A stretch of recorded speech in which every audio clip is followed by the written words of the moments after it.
Hello, welcome to Gardener's World. This is what I still call the cottage garden, although we're just getting to the point when its designation as a rose garden is beginning to become apparent. The roses that I planted last autumn are just beginning to flower.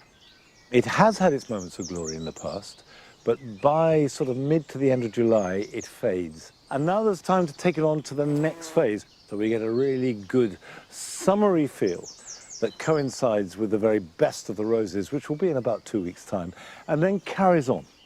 So we try and keep this garden looking good for as long as possible, and that's the challenge, really. Now, coming up on today's programme, Carol continues to show how easy it is to grow plants for free, and this week she's taking cuttings. Look at this fuchsia is just perfect. Not only is it beautiful when it's in flower, but it's just right for taking cuttings. Sue visits a garden in Carmarthenshire, which makes the most of its watery site to foster wildlife. I don't have a water feature in my garden, but maybe I should. Watching the weather run across the sky and its reflection in the ponds below is hypnotic and incredibly relaxing. We go to Devon, to a subtropical garden, and just in time to witness a rare horticultural treat. This is Puya chilensis. It's big, it's vicious, and it takes over a decade to flower. And they produce quite a lot of nectar, and it's sweet enough to drink. It does taste good. And I shall be making some topiary from scratch, as well as planting out my pumpkins and squashes.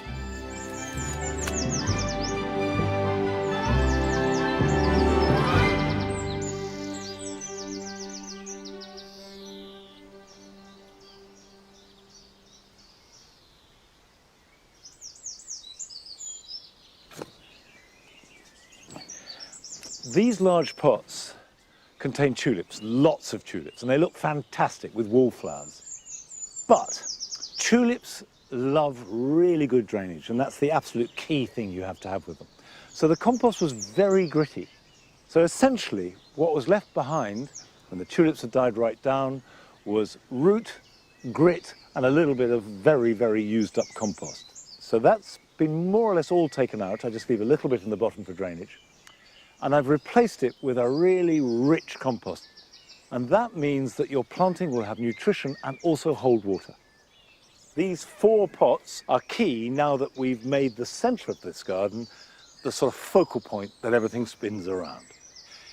If you're planting any large container, it's not a bad idea to have 3 basic elements, which are a pillar to give you some height, a filler to take that middle ground, and then a spiller that will naturally flow over the edge of the container.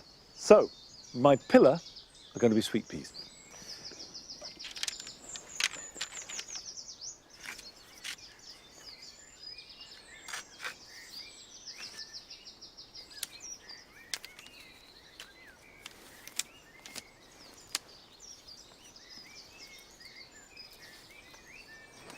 Because it's fairly late in the sweet pea planting season, the ones I've got left are Matukana and Cedric Morris. And Cedric Morris is quite similar to Matukana, so I'm not going to worry if I mix them up because I don't quite have enough of one.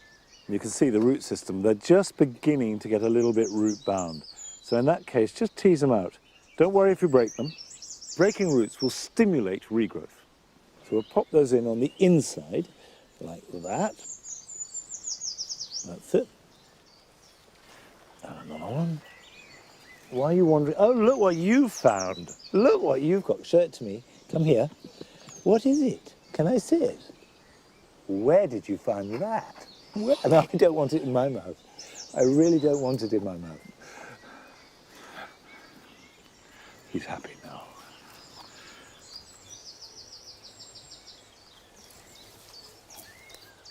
And these, of course, will grow right up and clothe, hopefully, the whole of this. Now, what that means is I don't need and actually don't really have room for a filler. The filling will be done by the sweet peas at the base. But I would like a spiller. Now, this is a pelargonium called Decora rose. It's a tumbling type, which means that it will grow up and then the weight of it will carry it down, which is exactly what I want. Now, the only thing to remember about pelargoniums is they need full sun, they like good drainage, and sweet peas need plenty of water. And that's why I've planted the sweet peas on the inside of the canes. So when I water this, I'm going to water the middle, and I'm going to plant these pelargoniums on the outside, here, like that, so that they don't get wet feet. That will be perfect. I think that will work. Right, we'll pop those in. All right, that's simple enough. I'm going to plant up the other 3 pots with exactly the same material. I've got enough sweet peas because I've grown them from seed, and I've only bought 12 of these pelargoniums, but the truth is I can make more quite easily from cuttings. They take very well from cuttings. Whilst I'm doing those pots, we're going to join Carol, who, in her pursuit of creating as many plants for free as possible, this week she's giving us a masterclass on cuttings. For me, nothing is more rewarding and exciting than growing my own plants. I love the process of starting them off and watching them grow. Over the years, with time, patience, and a lot of help from Mother Nature, I've grown thousands of plants for free. My garden's full of them.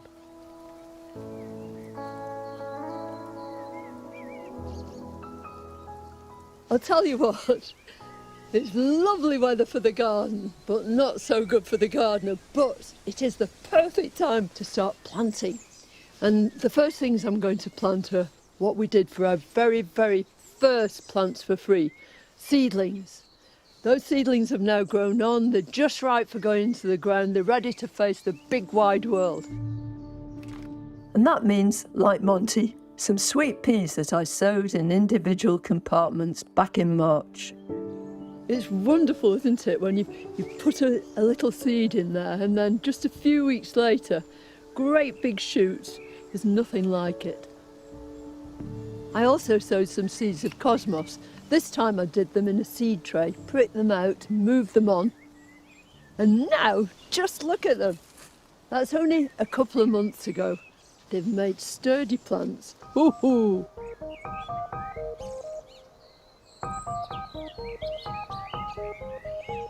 Growing from seeds is a wonderful way of making loads and loads of plants for free. But what happens if you want an exact replica, the very same plant? What do you do then? Well, you can divide it, but you only get a few plants from divisions. The very, very best way of ensuring that you're going to get just that plant and being able to produce quite a number is from cuttings. And that's just what I intend to do.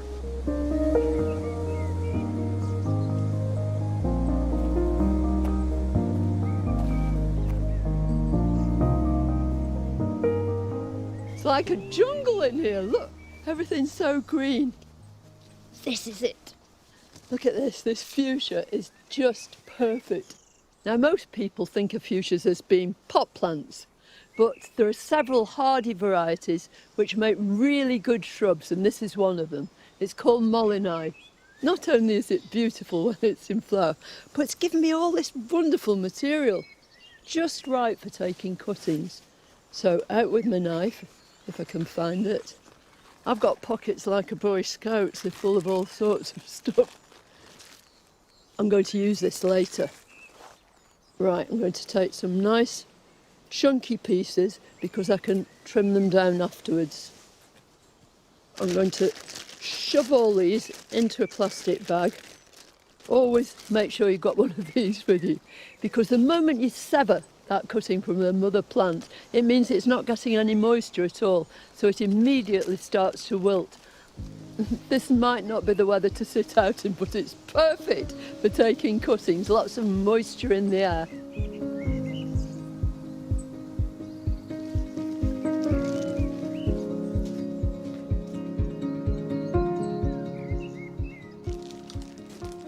And now for the really exciting bit.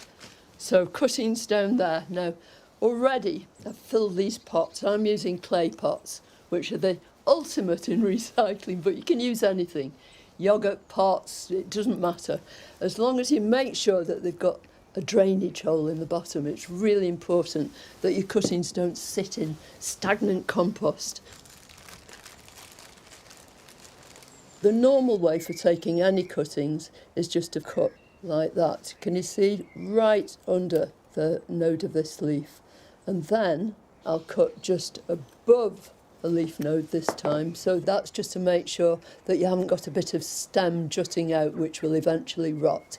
Right, my usual chopstick. You can use anything to do this. You can use one of those wooden things you use to stir your tea. You can use a bit of stick. And you push this cutting in just to the bottom of the lowest leaves, just gently like that, and right at the edge. Right, next one.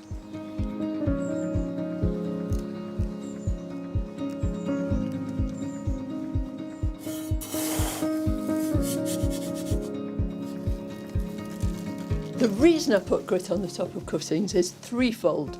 First of all, it retains moisture, and you want that compost to stay nice and moist. Secondly, it keeps weeds out. And thirdly, it makes sure that these cuttings don't rot around the top.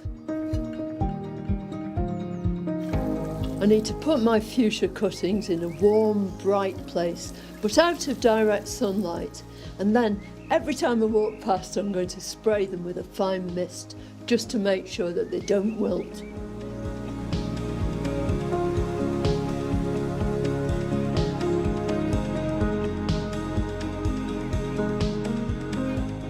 Another really good candidate for plants for free are these.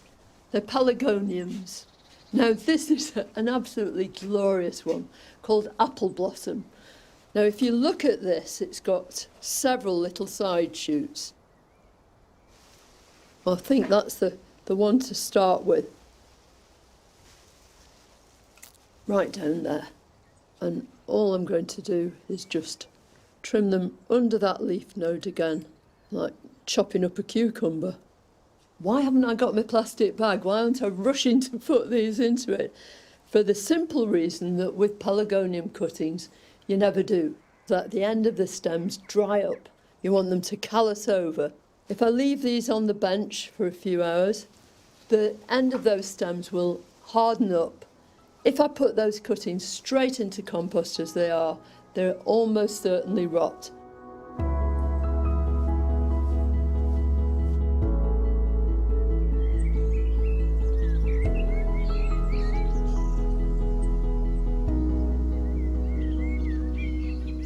You might not believe it, but these are supposed to be vegetable troughs. There's still a bit of chard, but I've planted several perennials in here. Probably my favourite one of all is this catmint in the front. Sylvie, my little grey cat, loves it, and she's constantly jumping up and rolling around in it. But before it's totally destroyed, I want to take a few cuttings from it. This is a stem cutting with a difference. These are called basal cuttings. The clue's in the name. You take them right down at the base of the plant. Slide your knife in. I've got two at once here. I think I'll take off a few of those bottom leaves, just as I would for anything else, to make sure it doesn't rot. I'm going to tuck it in right down into there. And then here's my next one. When they're rooted, I could pot each one on individually, or I could cheat and I could leave them all in this pot and then plant out the whole thing just as one big buxom plant. When you come back next time, the sun will have started to shine. It'll be summer proper. Flowers will be out everywhere, and with a bit of luck, this catmint might be ready to sink into the ground. See you then.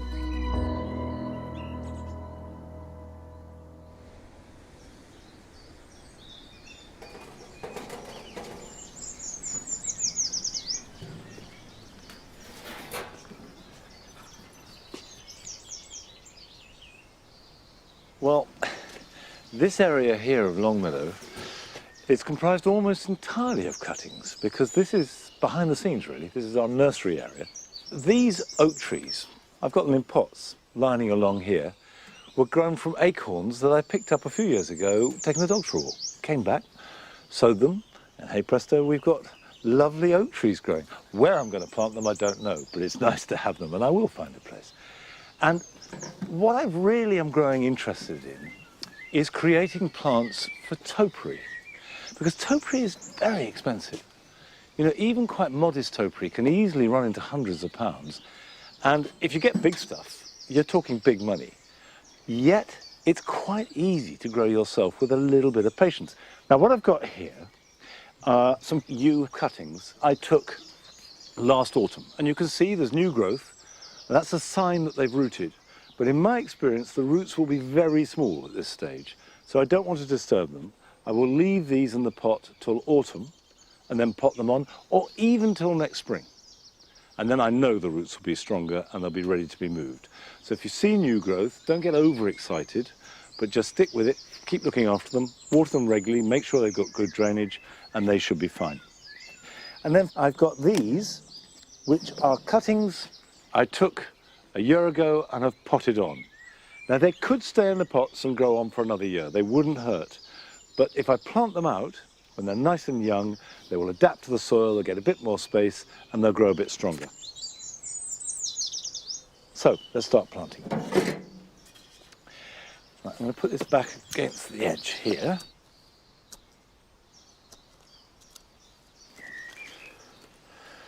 Now, you can see quite fragile roots. This, by the way, is a perlite layer. The one thing that yew hates is being waterlogged. They must have reasonable drainage. They're very adaptable, they grow in sun, they grow in shade, they grow in any kind of soil as long as it's not waterlogged. So not too close, you want room for them to grow. Pop that in like that. There we are. And that will grow through. Well, of course, the most topiary I've got is dogs, because in the cottage garden we've got topiary Nigel, we've got topiary Nellie coming on, although the other day my daughter said it looks more like an anteater than a dog, but there we go, it's got time. And I planted topiary Ned last year, and it's fun, it's fascinating, and it's free. Now, I want to get the rest of these in the ground, and while I'm doing that, we're going to go down to South Devon, to Overbeck's garden near Suffolk. And the head gardener there, Chris Groves, is growing an amazing variety of plants.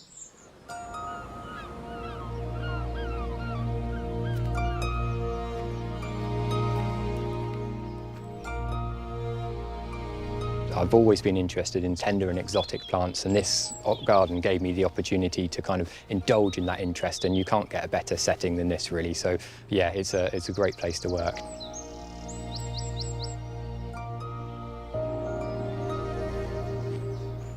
I've been head gardener at Overbeck since 2017, and when the job offer came in, it's one I couldn't really resist.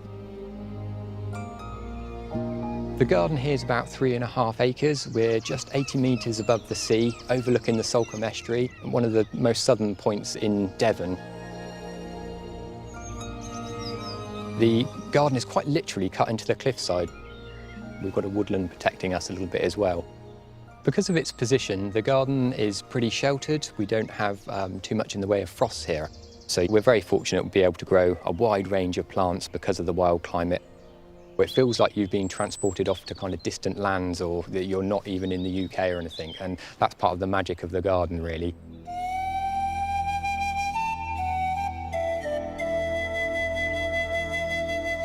I'd describe this as a subtropical paradise because there's always something evolving, always something exciting happening. This is Puya chilensis. It's big, it's vicious, and it takes over a decade to flower. The reason we've managed to be able to grow the Puyas here is probably partly down to the mild climate. They won't take much below sort of -5, -7, and also because they come from the hillsides of the Andes in South America. They come from quite arid regions, and they don't like too much in the way of wet winters in particular, so they need a sunny, sort of free-draining position, and they're certainly able to get that here in this garden with its sheltered microclimate. But it's only the second time in 17 years that the Puya on the cliffside has flowered.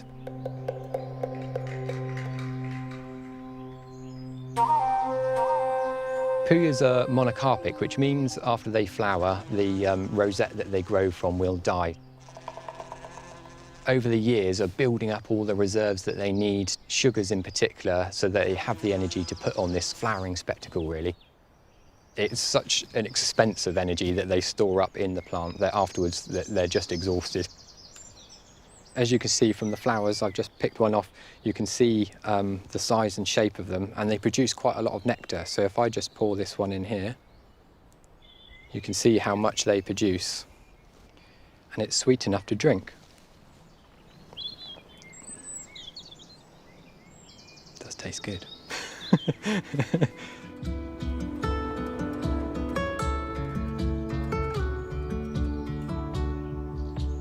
The garden was laid out about 1895, so that's when the initial framework of the garden was laid out. So we saw the terracing, the retaining walls being built, but we saw the first plants being planted about 1900 or so.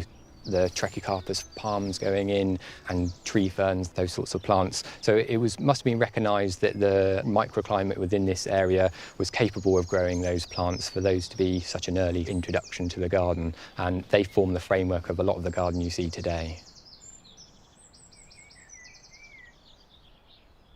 Although it's about 3.5 acres, it's made up of a lot of smaller compartments and areas. We have quite high rainfall here in Devon, so we have to be mindful that some of those plants won't like those wet winters. So we've used some Mediterranean plants, then mixed in other plants which are a little bit more tolerant of those damper conditions. So they give us some evergreen colour and structure, like this Croposma here, Pacific Dawn. This comes from New Zealand. And then other plants with structural and form and texture to them to kind of bring the design together.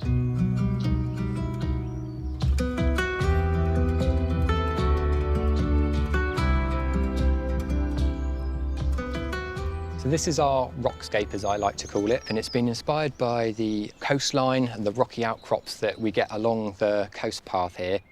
We've used stone from around the site and laid it around the outside and then created basically like a little raised bed for free draining plants to be planted in. So a lot of these are cultivated forms of what grows on the coastline. So we've got this lovely armeria here. We've also got thyme and some self-seeders like the verbena and the evening primrose, which is seeded itself. And it allows the plants to kind of drift beyond the rocks and kind of blurs the outline of just having the rockscape itself.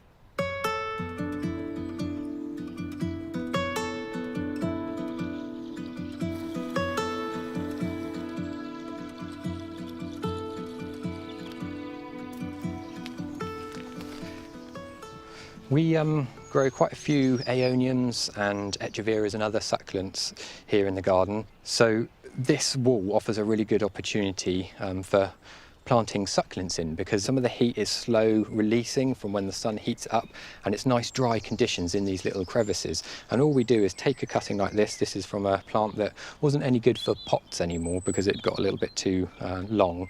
And we've cut that off, and we can simply just place that one in there. So it's nice and firm, and we can expect that to then just send out roots without having to water them or anything. And this is another variety here. This is Aeonium Phoenix Flame, which is one that does quite well outside with us. It's got the right conditions to grow and really adds to the character of the wall.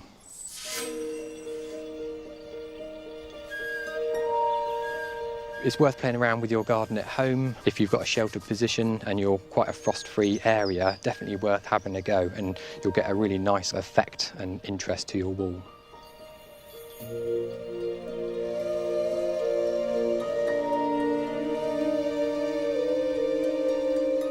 When people ask about colour in the garden, they're often meaning flowers, but actually there's a lot of diversity in the colour, the texture and the form of the foliage of the plants, and that plays a really key part in the garden. The foliage is there for most of the year, so you want it to look good even when they're not in flower, and that's really important here. I quite often get asked what my favourite spot of the garden is, and I couldn't tell you because it changes from day to day, week to week, season to season. There's just so many places to enjoy.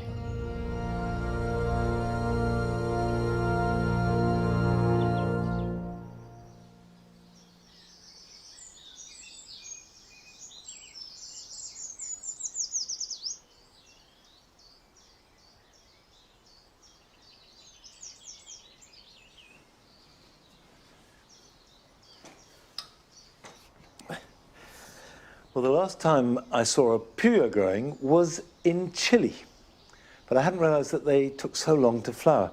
Now here in the big greenhouse, we're entering that summer season where we've got lots of things going on, but what I'm doing is just tying up some bamboo to train this peach. I planted this last year, we got some peaches off it, and you can see plenty of fruit coming through, but I'm just going to start training it very gently into a fan shape, and that will make it more two-dimensional, and that means that the fruit will be more exposed to heat and sun, so it should ripen better. This is a little bit ad hoc, but I think it will work. So that goes in there. I don't want damage for fruit. Look at that. Isn't that fantastic? When you grow anything in a fan shape, you're essentially encouraging growth at 45 degrees. Now, 45 degrees should maximize the relationship between growth and fruiting. You get best fruiting on the horizontal, you get best growth on the vertical. Split the difference, and hopefully you get the best of both. Right, we'll use that longer one. Now, when you're growing peaches or nectarines or even apricots, they all share the same demands. They don't have to be grown indoors if you've got a very sheltered spot, but the danger is frost in spring, and that they tend to blossom early, and if they get frosted, there's no chance, and you won't have any fruit. And also, they like heat, and they like nutrition, but they need good drainage. They hate sitting in saturated soil, which is why I'm growing it in the greenhouse. Not so much to protect it from the cold, although it does do that, but to protect it from the rain. Now, still to come on today's programme. Sue goes to a garden on the Towy estuary in Carmarthenshire, which is designed with a creative eye to be a haven for wildlife. What I love about this garden is there's lots of little vignettes like this one, framed by the big goat willow behind me, and then these huge hosta leaves contrasting with the opening fronds of the ferns, and then these delightful bird feeders hanging from the trees. And in Suffolk, we meet a gardener who holds a national collection of bearded iris, which were bred by her great-great-grandfather. I suppose if it weren't for Sir Michael's work in classifying the irises and also doing those early experiments, none of the other breeders would have gone on to create the plants we all now love and enjoy in our gardens. But first, we're going to see one of your films. And this one comes from Vicky Halliday. Hi, I'm Vicky and welcome to my Objet d'Art jungle in Leicestershire. There are currently 42 plants living in this room, which might sound a little daunting as far as plant care goes, but I put aside half an hour a week and it's probably one of my more fun jobs. Here are a couple of gorgeous little teacups that I inherited from my grandmother and didn't have much use in everyday life. I began by planting bulbs in them one spring, which worked really well, but they obviously don't last very long. And I've found since that succulents do really well in a teacup without any drainage. Just mix a bit of sand in the soil and give them minimal water weekly or fortnightly, and I think they look great. I love a free plant, and this is a third generation pineapple plant that we grew from a little project that I did with my daughter at primary school. We took the head off a pineapple we had bought and eaten from the supermarket, and it very successfully grew into a plant in its own right and went on to produce a pineapple which we ate and removed the head once again. And so this is third generation now. Just fantastic plant, and in a sunny windowsill, hoping the same as before, it's going to grow as another pineapple, and it'll be interesting to see how long I can keep the Leicestershire pineapple generations going. I bought this rubber tree back in December 2022. It was probably about 10 inches tall, and now I believe it's around 14 feet. Hope you've enjoyed my jungle tour. Cheers.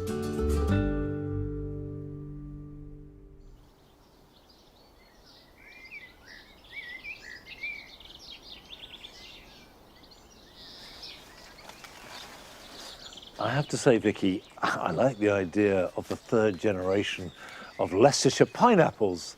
I remember doing that with my children, and it does work. But to do a pineapple from a pineapple from a pineapple, that's something. Now, these are squashes, not pineapple, first generation squashes here at Longmeadow, and it's time to plant them out. The weather's warmed up, it may be wet, but that won't worry them as long as we get some sunshine later when the fruits appear. And the great thing about growing squashes and pumpkins is they are really vigorous plants. They do grow big, and that means they need a lot of space. And most of us don't have enough space to grow more than a few plants unless you go up. That's what this is all about. A fairly strong structure, which I've created simply to take the weight of the pumpkins. These will be quite heavy plants, and of course, with, we hope, big, heavy fruit. So it does need to be robust. I like the idea of air flowing through and also sunlight as it moves around, catching the fruit wherever they are.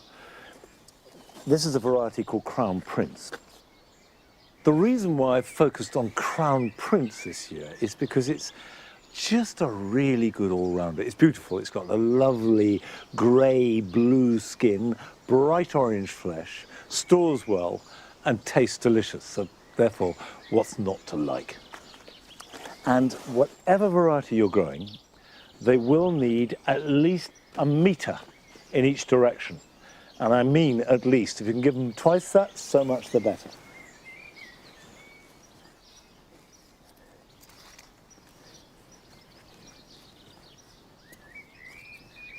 If you've got light soil, whether it's limestone, chalky, sandy, you really will benefit from adding as much well-rotted manure or garden compost as you possibly can. That's partly to feed it, but also to hold moisture.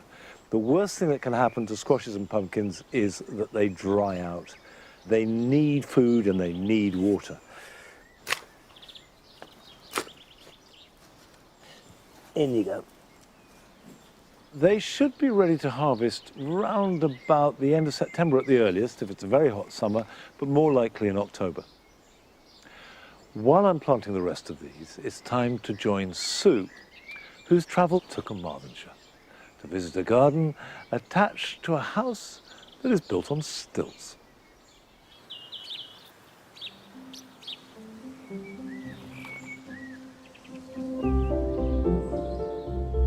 I love getting out and visiting other gardens, so I've come to explore one that's really rather extraordinary.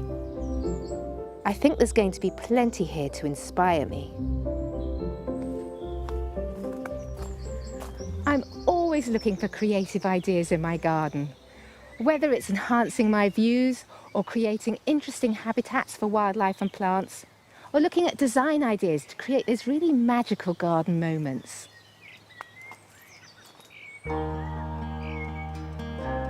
This garden is very artfully woven all the way around the wooden house, which sits on stilts with a magnificent pond as its centrepiece.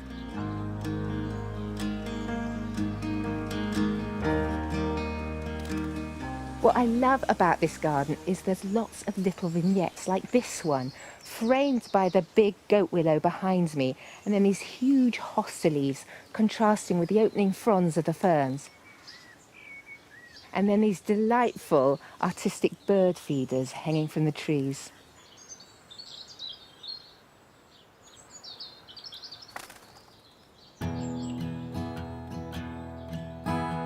The wooden house that sits in the garden was built in 1960, but it was after 1998, when textile designer Paula and her husband Ian moved here, that the garden was reimagined into this stunning biodiverse site.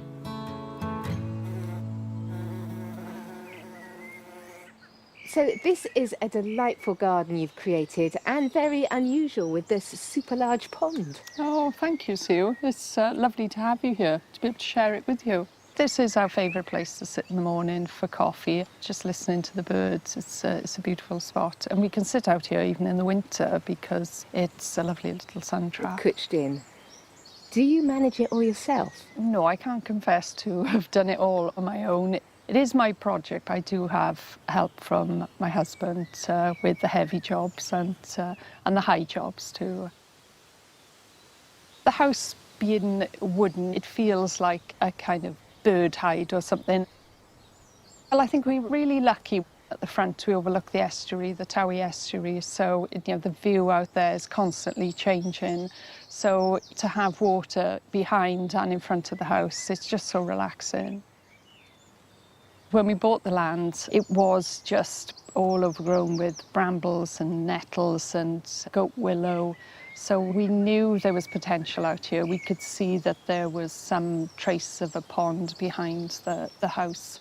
So we got a big digger in and he cleared the land for us. It must have been really exciting to have a complete blank canvas. Where did you start? Yes. How did you start? Well, I did start on paper. I did some scribblings, just trying to work out where the paths should be. And having cleared the land, we could then see quite clearly where the sun was at different times of day.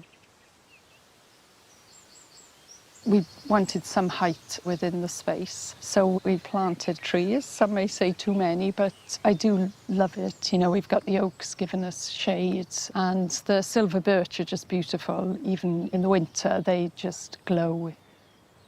Looking around at the colours, you've got a very selective palette here. Is that deliberate? It is very deliberate. Friends that know me well know that I'm not a big fan of colour. If it was just for me, it would all just be green. But, the garden is for wildlife, so the colours are here for the pollinators. For me, pink is my favourite thing, and I'm loving the campions. And the way you've planted it is really quite ethereal and magical, this little area behind you. Oh. It's really beautiful at the moment. You can see all the bees buzzing around, so you're definitely achieving what you set out to do.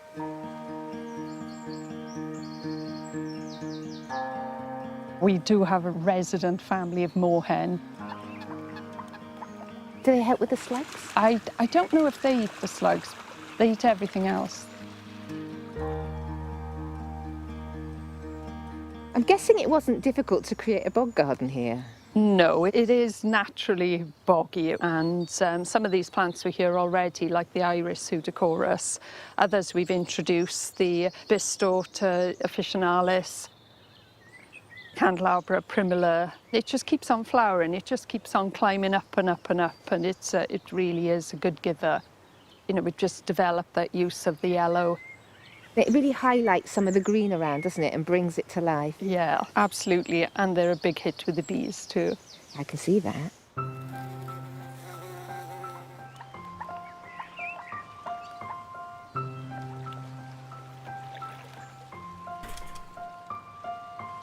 I don't have a water feature in my garden, but maybe I should.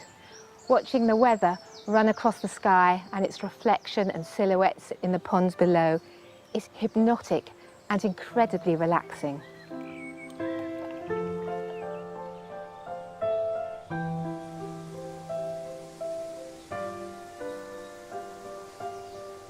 I'm in one of the many seating areas in the garden, which give you lots of different perspectives to enjoy the vistas.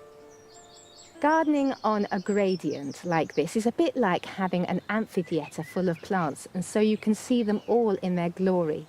And viewed from the bottom, it's like one massive tapestry of colour and texture. But having big borders like that can be difficult to maintain on a slope.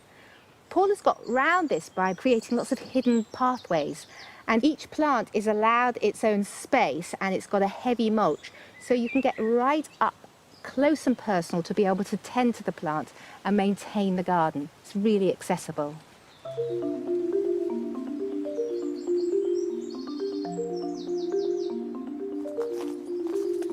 On the other side of the garden at the front of the house, Paula's created something quite different.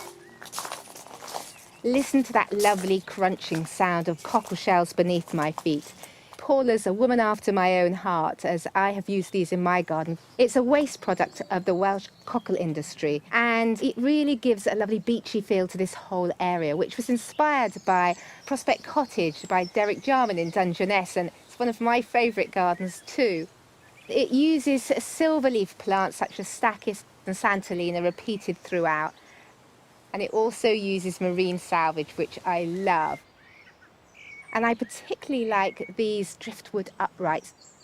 I've been collecting some driftwood and didn't really know how to use it, but this has given me some great ideas. And over here, they've really upped the ante with this massive cardoon. Again, it's a big display of silver leaves.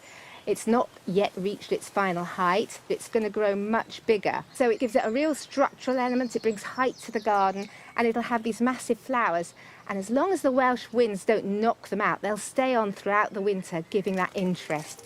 It's a really lovely piece of gardening.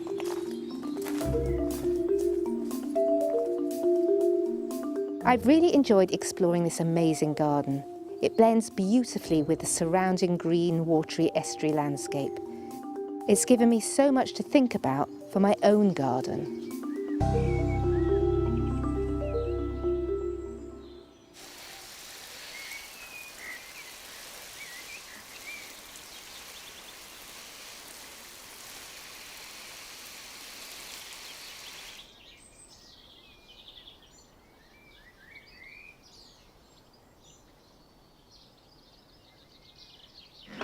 Go on.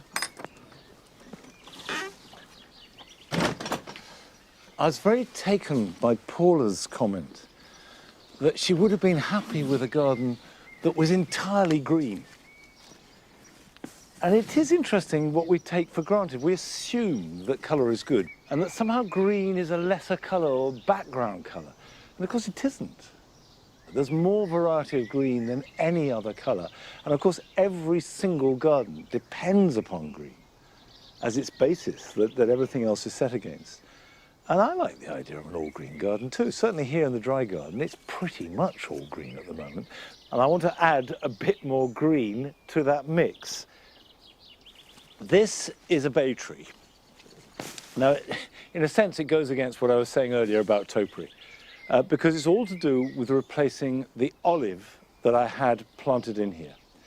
Olive trees in this climate are always a bit dodgy, and certainly it didn't survive last winter.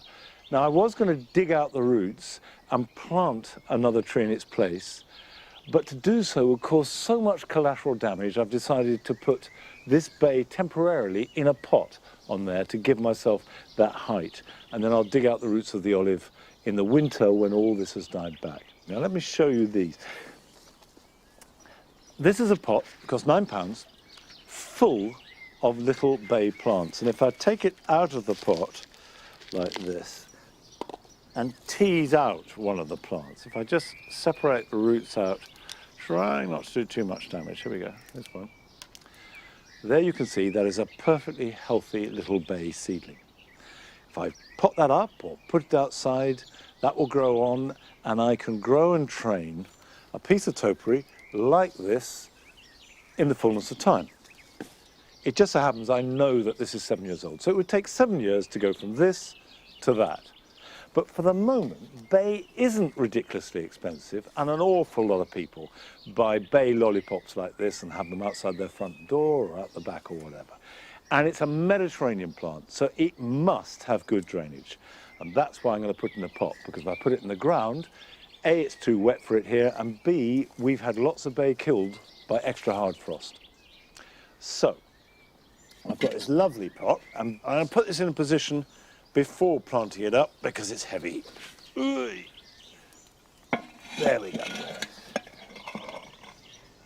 I've mixed up a compost mix of 50% grit. That's a lot. It's really gritty, really free draining.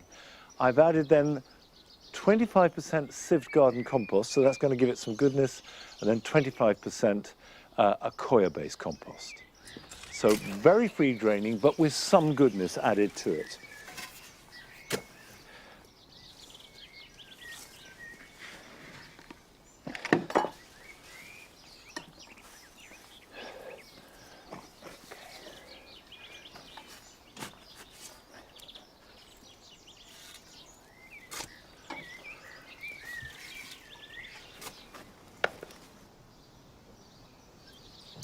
Well, I think that looks good.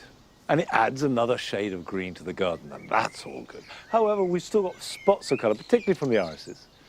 And talking of irises, we're going to Suffolk to join Lucy Skellorn, who grows irises that are of a pedigree that she has inherited from her ancestors.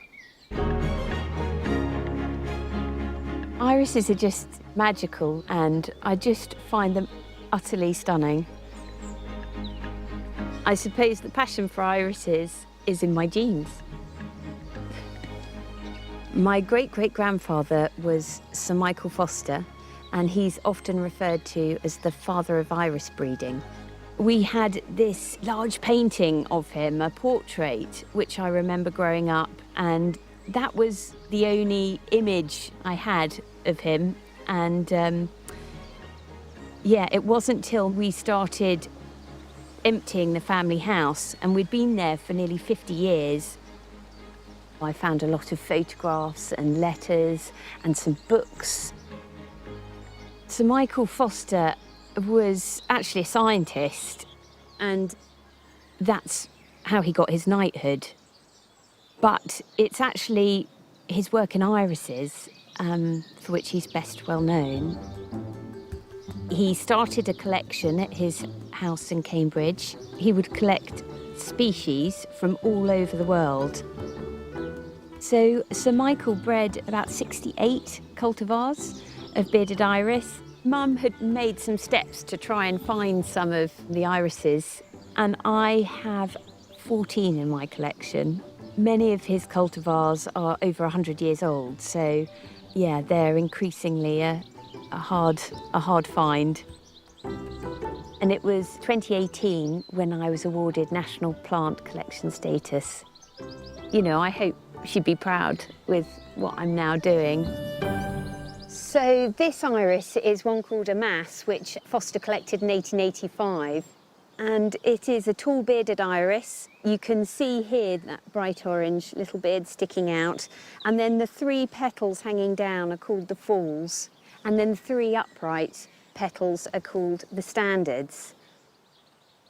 He saw that in a mass there was stronger stems, there was more velvety petals, there was more flowers per stem, and so he used that to create new cultivars. Many of Foster's irises that he bred, he named after friends and colleagues and people he admired. This one's named after Queen Caterina of Cyprus. And I have one over here called Mrs. Allen Gray. Mrs. Allen Gray was actually a suffragette. She represented the Eastern Counties, was friends with Millicent Fawcett and Emmeline Pankhurst. So has, you know, a very interesting history as well that goes with it. Irises in this collection are more delicate looking. They are perhaps more smaller flowering than the big blousy ones that we perhaps see in more modern cultivars. But it's actually for those qualities I really appreciate them. I find them much more beautiful and slightly more understated. This is an iris called Loppio, which was actually collected on the banks of Lake Loppio in Italy. And it has this delicious spicy scent. I'm on quite heavy Suffolk clay soil here, which isn't ideal for irises. But what I do, before I plant, I incorporate plenty of grit, compost, and as you can see, I've also got them in these raised beds, which really helps with drainage. They love good drainage. Very important when you're planting irises that you always keep that rhizome on the surface of the soil. And if you can, position it so the rhizome is facing the sun, the south sun ideally, so it gets a really good baking. So you can lift and divide irises 6 weeks after they flower onwards, and these are the ones I'll be saving, the ones with the new growth on them. And it's these central ones which will be dead, and I will, when I dig the plant up, I will literally snap those off and discard them. You can also see here I've had a touch of leaf spot this spring. It has been a very, very wet spring, and the leaf spot is a fungal spore. So when I dig and divide these, I will be very fastidious in taking away any diseased leaves and not putting them on the compost, but discarding them completely, because this will survive through the winter.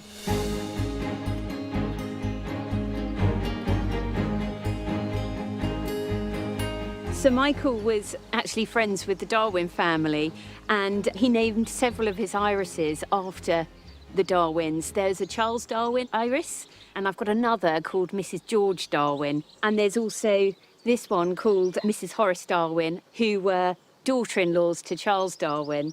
So this is one of my favourites. I find it just really, really pretty. It's a really floriferous little flower, and it has these beautiful little purple reticulations, which looks very good amongst the purple sensation alliums in the border. And the alliums I've found have actually been quite a good companion plant. I do tidy the foliage from the alliums, which again just lets the light and the air circulate round the iris plants. This iris is actually named in honour of Sir Michael Foster, and it is called Sir Michael. It was bred by a hybridiser called George Yeld, and he said a really lovely thing about my great-great-grandfather. He said, none of us would have known anything had Sir Michael not shown us the way. I suppose if it weren't for Sir Michael's work in classifying the irises and also doing those early experiments in hybridising, none of the other breeders that preceded him would have gone on to create the plants we all now love and enjoy in our gardens. I'd have to pinch myself a little bit that, you know, that these flowers exist because of my great-great-grandfather. It's such an incredible thing to be connected in that way. And yeah, my hope is that I can share them with more people.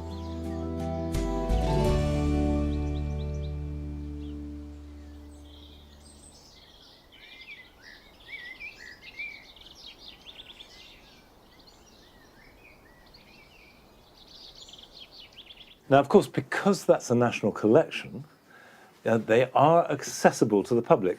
Not necessarily all the time, but if you go to our website, you can get the details when you can go and see those Foster irises at their best, and then get ideas and inspiration and information for growing them in your own garden. Now, this is a strange thing, because I brought down some of the fuchsias from the wooden greenhouse to repot them and put them into nicer pots.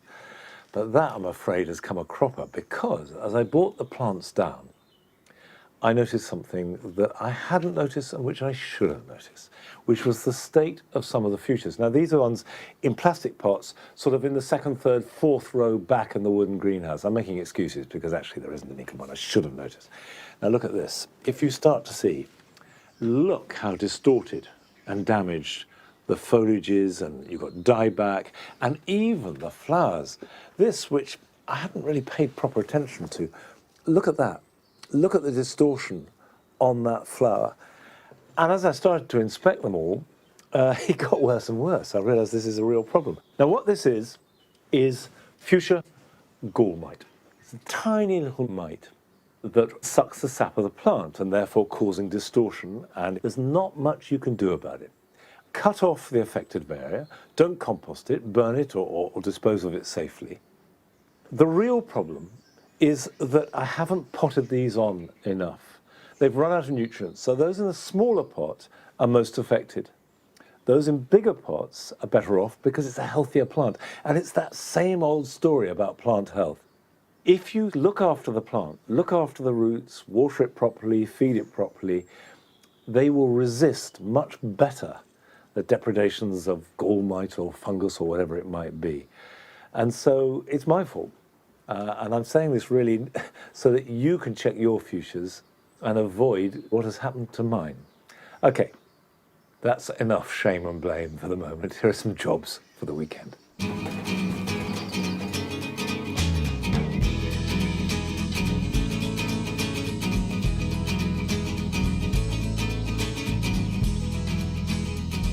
When they're in flower, forget-me-nots are a glorious blue haze.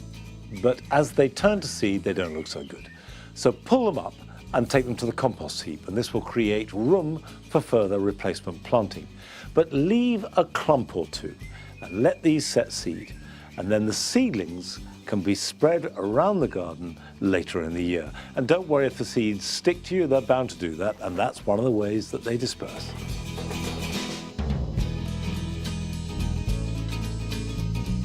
It's time now to plant out tender annuals like zinnias, sunflowers, or as I am, cosmos.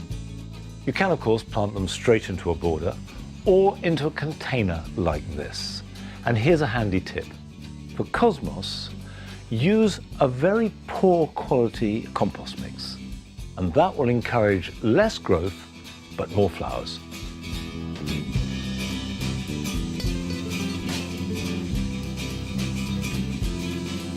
In an ideal world, chilies are sown very early in the year and grown on as big as possible. But if you have plants that are a little bit smaller, sown later like I do, it's still worth potting them on. Don't transfer to too big a container, but mix up a free draining compost and plant them so that there's about an inch of extra space all around. And then when you finish, put them somewhere as sunny as possible, and that will help develop the fruits.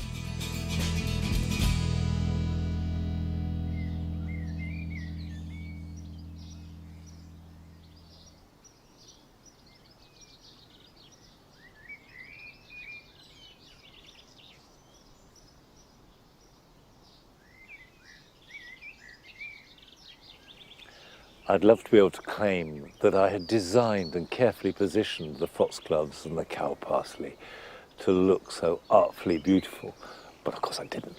They're self-sown. However, I can claim credit for the rose climbing up the apple tree behind it. It's a rose called Rosa multiflora carnea. Not very common. And I only planted that about 4 or 5 years ago. And you can see that already it's grown really big. It's climbed to the top of that apple tree, which is a full standard, it's big. And no doubt it'll get a lot bigger. And it's absolutely glorious. And I love rambling roses for the freedom they have. They differ from climbing roses in that the flowers tend to be smaller. They only flower once. And they smother the plant, and as the name suggests, they ramble. They grow very freely and often very big. And that makes them awkward if you've got a small garden, you have to admit. But if you can find room, and obviously you can train them along a fence as well as up, they add that sense of generosity and abundance for a few weeks in summer that nothing else can match.